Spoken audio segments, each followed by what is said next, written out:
কান্না পেলে কেঁদে নিও, জানোই তো বৃষ্টির পরে আকাশ সুন্দর হয়ে যায়। ঠকে যাওয়া মানুষটাই জানে কাউকে পুনরায় বিশ্বাস করা কতটা কঠিন।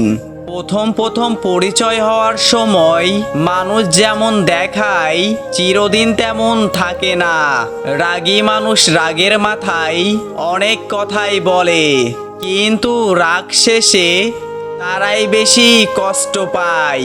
আমাদের প্রিয়জন কিংবা প্রিয় জিনিসের কোনো প্রকার কোনো সমস্যার কথা জানতে পারলে আমাদের নিজের চেয়েও বেশি চিন্তায় মগ্ন থাকা লাগে। ক্যারিয়ারে সময় দাও, এখন সম্পর্কের কোনো ভরসা নেই। পৃথিবীতে কিছু মানুষ বেঁচে থাকে, আর বেশিরভাগ মানুষগুলো বেঁচে থাকার চেষ্টা করে। ভালো কিছু করলেও মানুষ খুঁত ধরবে, তাই মানুষের কথায় পাত্তা দিও না। পৃথিবীতে যতগুলো আঘাত আছে তার মধ্যে সবচেয়ে ভয়ঙ্কর আঘাত হলো কথার আঘাত। তুমিও খুব বদলে গেছো, আমিও নেই আগের মতো। যত্নে থাকা ভালোবাসা অযত্নে আজ নিয়মিত।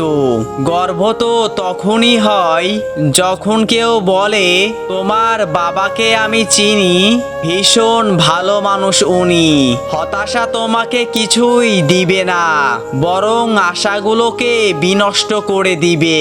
সুতরাং নিজেকে নিজের মতো করে নিয়ন্ত্রণ করতে শিখো।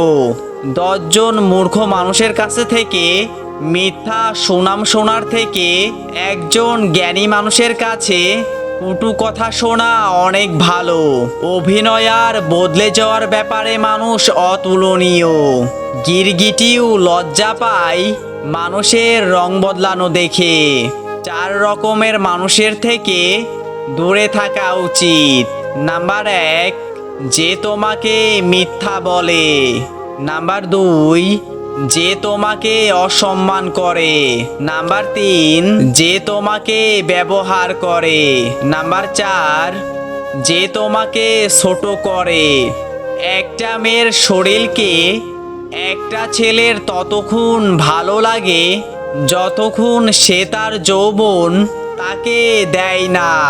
যখন মেয়েটা তার শরীর সস্তা বানিয়ে ফেলে তখন আর ছেলেটার মেয়েটার শরীর ভালো লাগে না। তাই মেয়েদের বলছি সাবধান। কিছু মানুষকে দেখি জীবনে হাজার প্রবলেম, ব্যথা বেদনা, অপূর্ণতায় দিন পার করছে, তবুও কি সুন্দর স্নিগ্ধ প্রাণবন্ত হাসি। কেমন আছি জিজ্ঞাসা করলে কত সুন্দর করে বলে ভালো আছি। অথচ কেবল মানুষটাই জানে সে সত্যিকারে ভালো নেই। ভালো থাকার অভিনয় করে চলেছে প্রতিনিয়ত। হাত ধরলে সারা জীবনের জন্য ধরো প্রিয়। রাস্তা পার হওয়ার জন্য তো অপরিচিত মানুষগুলোও নিজের হাত বাড়িয়ে দেয়। তুমিও যদি তাদের মতোই খানিক বাদে হাত ছেড়ে দাও প্রয়োজন শেষে, তবে প্রিয় আর অপ্রিয়দের মধ্যে তফাৎ রইল কই বলো?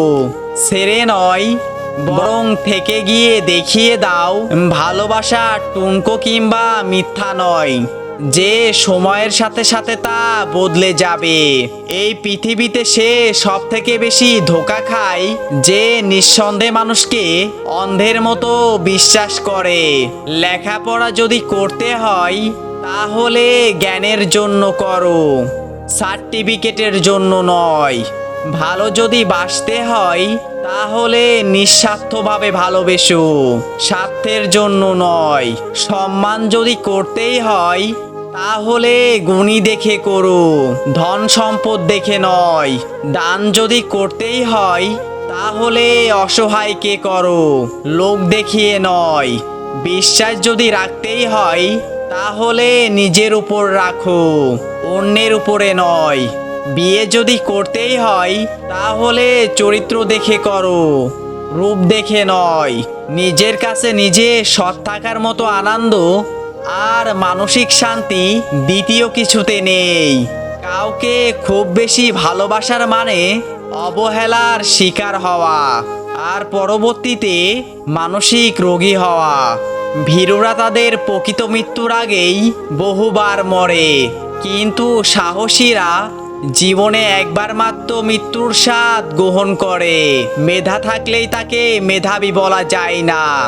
মেধাবী হলো সে, যার মধ্যে মেধা না থাকা সত্ত্বেও চেষ্টা দিয়ে নিজেকে এগিয়ে নিয়ে যায়। পয়সা উড়ানো ছেলেটা হঠাৎ করে খরচ কমিয়ে দেয়।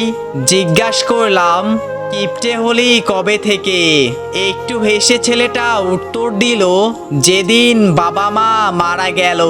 স্ত্রীর সাথে হাসি ঠাট্টা মজা করা স্বামীর কর্তব্য। কারোর যদি তোমাকে ছেড়ে যাওয়ার ইচ্ছে থাকে, তাহলে দেখবে অজুহাতের শেষ নেই। আর ধরে রাখার চেষ্টা থাকলে ছাড়াটাও কঠিন। কে বলেছে দূরত্ব ভালোবাসা বাড়ায়? দূরত্ব খারাপ জিনিস। দূরত্ব মায়া কমিয়ে দেয়, ভালোবাসা কমিয়ে দেয়। একবার কারোর সাথে দূরত্ব বেড়ে গেলে শত চেষ্টার পরেও দূরত্ব কমানো যায় না। কেউ ঠকেছে শুরুতে, কেউ ঠকেছে শেষে। মানুষগুলো আজ মোটেও ভালো নেই সত্যিকারের ভালোবেসে। কেউ তোমার জীবন থেকে চলে যাওয়ার মানে হলো সঠিক মানুষটা আসার পথ তৈরি হয়ে যাওয়া। তাই ভুল মানুষের কোনো স্মৃতি মনের মাঝে রাখতে নেই, কারণ সেই মানুষটা যেমন কষ্ট দিয়েছে, তার স্মৃতিগুলোও তার মতো তোমাকে সারাক্ষণ কষ্ট দিবে। চলে যাওয়া মানুষটার জন্য আফসোস করো না। তার কথা না ভেবে নিজেকে অন্যভাবে সাজিয়ে তোলো, যাতে করে তুমি নিজেকেই ভালোবাসতে পারো। মৃত্যুর যন্ত্রণার চেয়ে বিরহের যন্ত্রণা যে কত কঠিন, কত ভয়ানক, তা শুধু ভুক্তভোগীই অনুভব করতে পারে। ধন্যবাদ। এমন নতুন নতুন মোটিভেশন ভিডিও পেতে সবসময় আমাদের সঙ্গে থাকুন।